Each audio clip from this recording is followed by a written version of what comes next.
paling pintar dalam mengerjakan soal, nilai-nilainya bagus-bagus sekali, dan anak tersebut mendapat ranking 1. Kemudian anak tersebut ini mendapat penghargaan.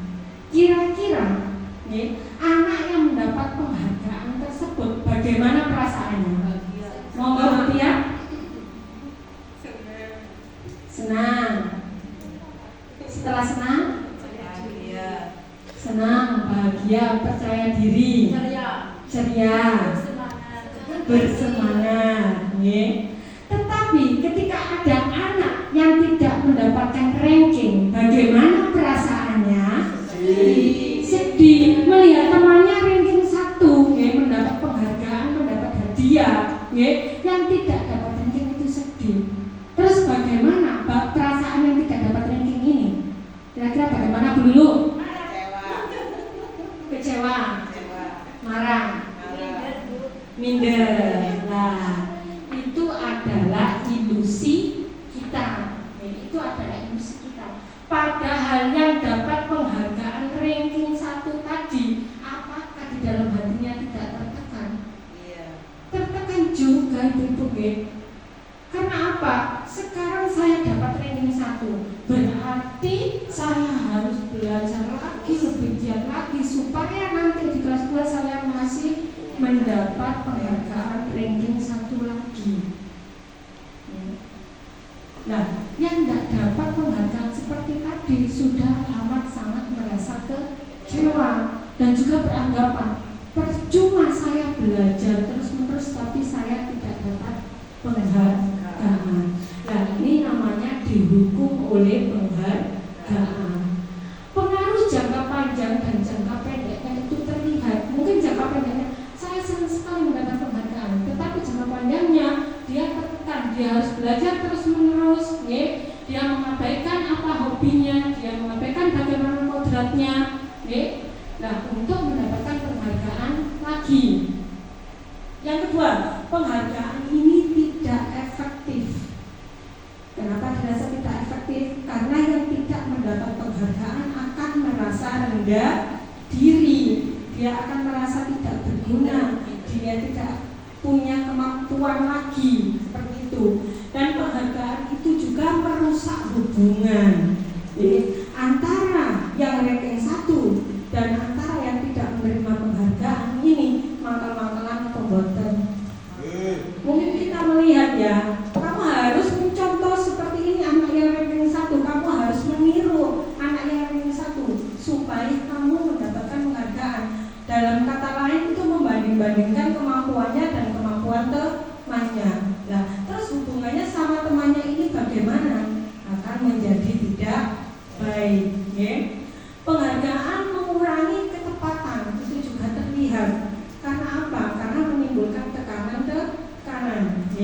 Yang kelima, penghargaan itu menurunkan kualitas. Banyak yang kita jumpai untuk mendapatkan nilai ulangan yang baik, kadang anak itu menghalalkan segala macam cara. Proses di sini diabaikan asalkan anak tersebut mendapatkan nilai yang baik di rapor, itu tujuannya. Untuk yang keenam, penghargaan mematikan kreativitas.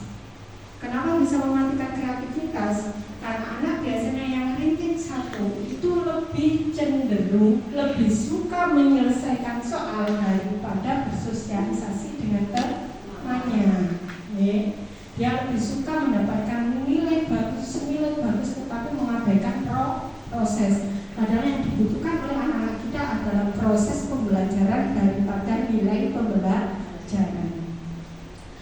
Yang ketujuh adalah penghargaan yang menghukum. Seperti tadi, kita mendapatkan penghargaan, mendapatkan ranking 1, tetapi kita dihukum juga, supaya nanti di lain kelas, di lain semester kita juga harus mendapatkan ranking 1. Kita mempertahankan tersebut itu secara mati-matian. Itu menimbulkan tekanan kepada anak. Dan yang kedelapan adalah motivasi dari dalam diri yang kita tersebut tadi, motivasi intrinsik.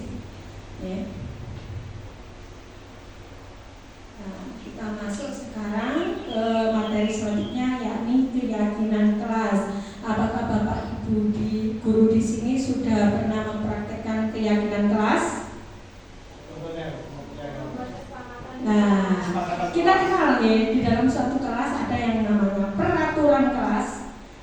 Ya, yang mana peraturan kelas kita ubah menjadi kesepakatan kelas. Kesepakatan kelas kita ubah terakhir adalah keyakinan kelas. Untuk Bapak Ibu supaya lebih paham tentang keyakinan kelas, monggo kira-kira ya, di sini ada sticky note ya, nanti ditulis Bapak Ibu satu peraturan yang ketika pembelajaran yang ingin Bapak Ibu terapkan di anak-anak. Monggo bagi satu-satu. Satu-satu ditulis satu-satu. Tulis satu-satu. Kira-kira peraturan seperti apa yang biasanya dilaksanakan di sekolah ya, ketika pembelajaran? Misalnya anak tidak boleh ramai saat guru menerangkan, seperti itu ya. Anak tidak boleh bergurau saat pembelajaran ya. Ketika ada teman berpendapat, yang lain harus mendengarkan ya. Itu seperti itu juga boleh. Tidak boleh datang terlambat ke sekolah, itu juga boleh. Sampun? Monggo ditempel di sini Bu Eli. Sudah? Satu saja.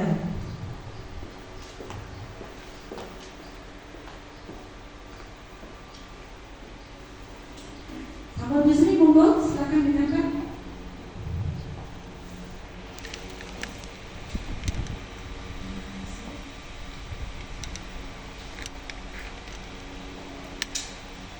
Baiklah, monggo Bu Eva ditempelkan di sini.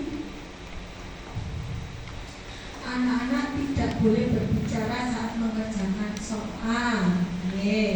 Dilarang berlari-larian di dalam kelas.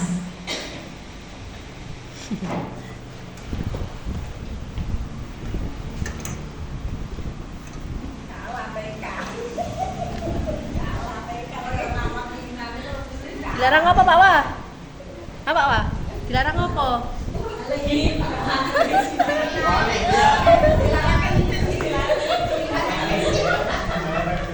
Dilarang ketinggalan kelas.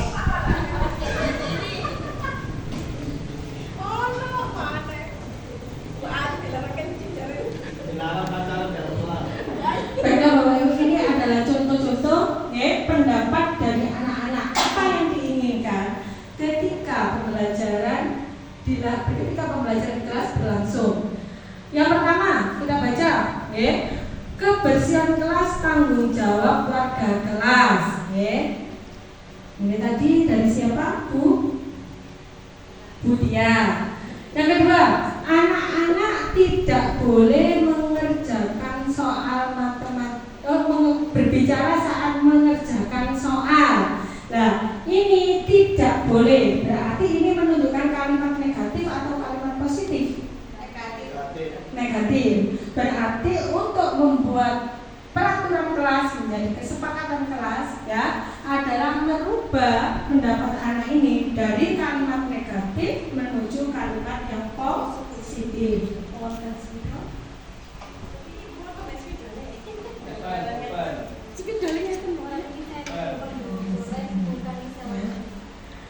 Jadi kita mengubah peraturan-peraturan yang sudah kita tulis ini menjadi kalimat yang positif. Tadi anak tidak boleh, ini ada kata-kata tidak boleh berbicara. Berarti kita merubah kalimat negatif ini menjadi kalimat positif menjadi bagaimana? Anak memperhatikan pembelajaran. Jadi kalimat negatif ini kita rubah menjadi kalimat positif, yaitu anak memperhatikan guru saat pembelajaran. Yang ketiga, ada yang berani bertanya apabila kurang paham. Apakah ini sudah menunjukkan kalimat positif? Sudah ya. Yang kedua, dilarang berlari-larian di dalam kelas. Yang ketiga, saling menghormati. Tidak boleh makan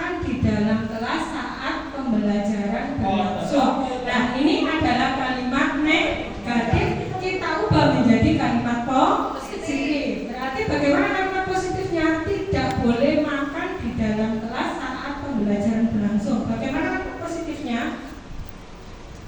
Makan ketika waktu istirahat. Ya, makan ketika makan setelah istirahat. Jam pelajaran. Diperbolehkan makan Makan setelah jam pelajaran selesai. Makan ketika waktu istirahat. Ya. Adalah selanjutnya anak tidak boleh bertengkar sesama teman. Ini ada kalimat negatif. Kita akan menjadi kalimat positif. Bagaimana?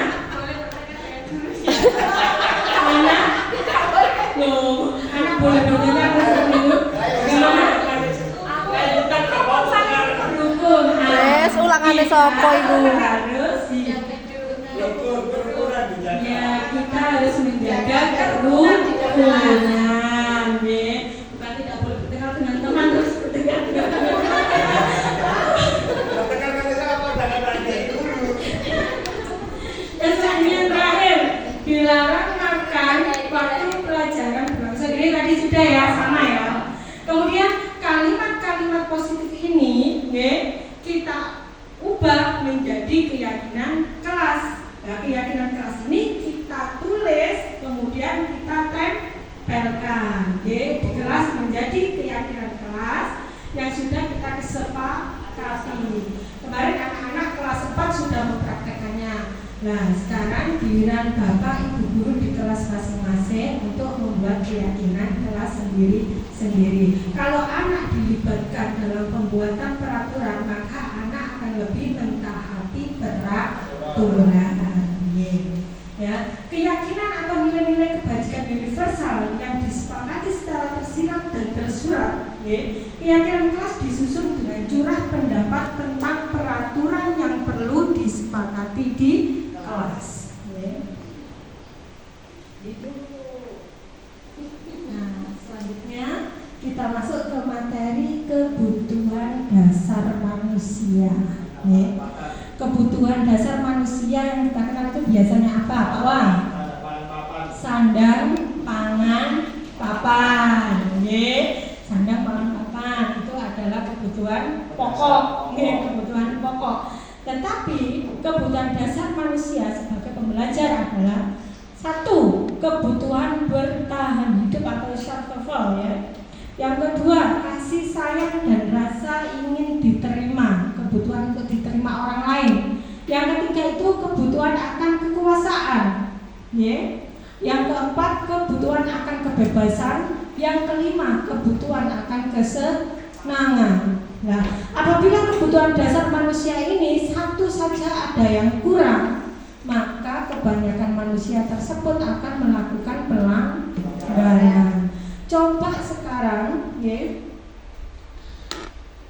jenengan jawab pertanyaan-pertanyaan ini. Yang pertama, siapakah orang-orang yang paling penting dalam hidup Anda? Pak Hadi, siapa Pak Hadi orang yang paling penting dalam hidup Anda? Orang tua. Untuk yang kedua, nilai-nilai kebajikan apa yang terpenting dalam hidup Anda? Bu Lulu, penting dalam hidup Anda. Kira-kira apa nilai kebajikan yang harus ada di dalam diri saya itu apa?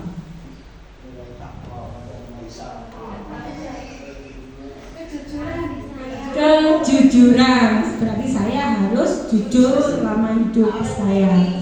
Yang ketiga, kalau Anda menjadi orang yang ideal, karakter atau sifat apa yang Anda paling inginkan pada diri Anda? Bu Sri, kira-kira apa karakter seperti apa yang Anda inginkan?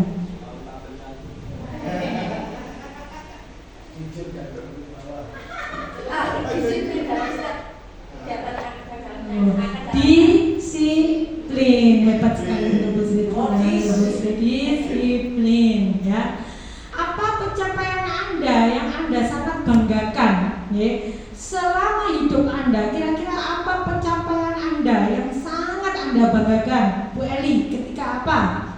Saya sangat banggakan yaitu saya bangga dengan anak saya yang mau di pesantren karena tidak semua orang bisa melakukan seperti itu dengan pembinaannya dari kecil sampai dia tidak ada perasaan tidak mau. Tepuk tangan untuk Bu Eli. Beliau bangga ketika putranya masuk dalam pesantren.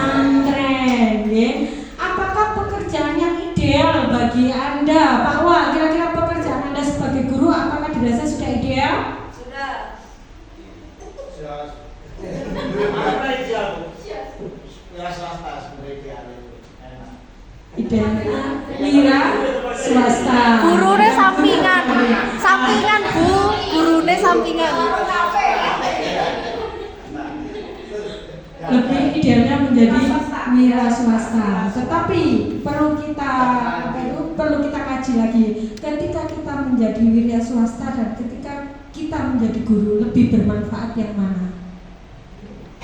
Kalau manfaatnya ya banyak guru. Nah, kalau manfaatnya banyak Tapi guru. realita hidup itu kan butuh uang untuk hidup-hidup.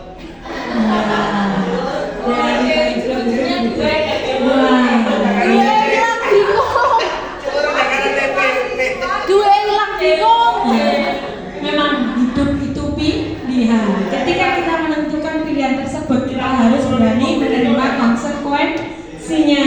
Ya. Ketika kita memilih diri kita menjadi guru, berarti kita harus siap dengan hidup resikonya dengan segala keterbatasannya.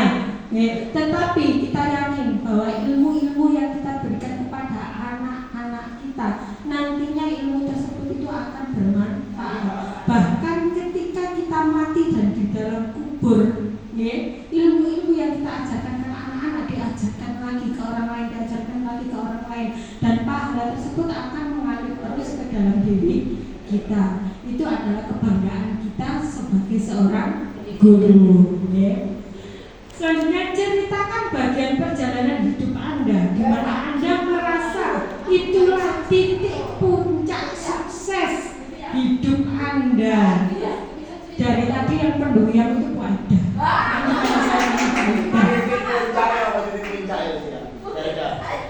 Titik puncak.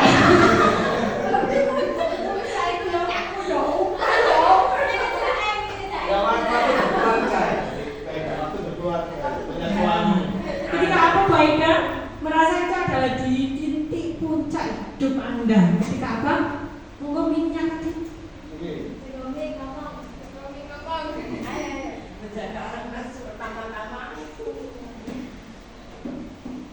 Iya, sebenarnya saya belum di titik puncak ini saya. Belum di titik puncak. Berarti masih ada tujuan yang masih Anda capai. Dan sekarang masih belum Selesai ceritanya. tersampaikan. Jadi dan ini masih dalam tahap perjuangan menuju puncak. Jadi yang sudah di puncak kira-kira itu siapa? Ayo, Bia, jawab Bia. Perjuangan ini. Diri perjuangan ini. Setiap orang itu pasti tidak bisa merasa puas, apalagi merasa di titik puncak, gitu. Tidak ada, karena manusia itu selalu merasa kurang dan kurang. Buatan kemarin masih GTT, kepingin jadi pegawai, sudah pegawai, kepingin jadi sertifikasi.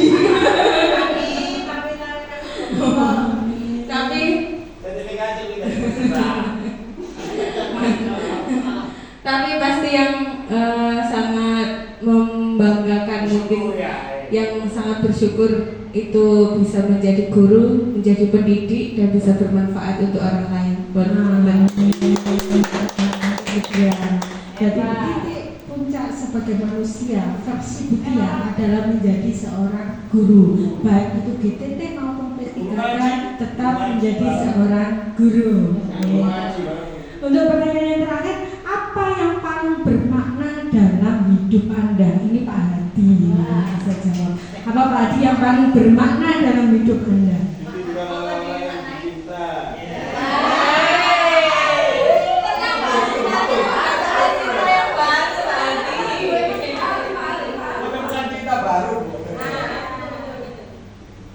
Apa yang paling bermakna dalam hidup Anda, Pak Hadi? Menurut saya, yang paling bermakna dalam hidup saya ini, ya terus terang mawon, kalau dikatakan dari segi kecukupan itu masih sangat jauh dari kata cukup. Cuma saya merasa yang paling bermakna dalam saya bisa mengabdikan diri saya dalam dunia pendidikan, entah itu di bagian administrasi atau bagian yang lain. Jadi intinya saya bisa mengabdikan hidup saya itu di dalam dunia pendidikan dan belajar Itu. saya.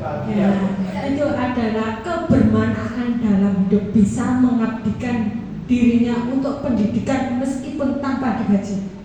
Ya, siap. Siap? Siap. Alhamdulillah, tepuk tangan untuk Pak Haji. Ikhlas beramal, boleh dunia sampean. Jawaban dari Bapak Ibu Guru tadi, terima kasih atas jawabannya. Ya. Jawaban-jawaban dari Bapak Ibu Guru semuanya itu menunjukkan bagaimana kualitas diri kita. Ya. Selanjutnya kita masuk ke materi selanjutnya.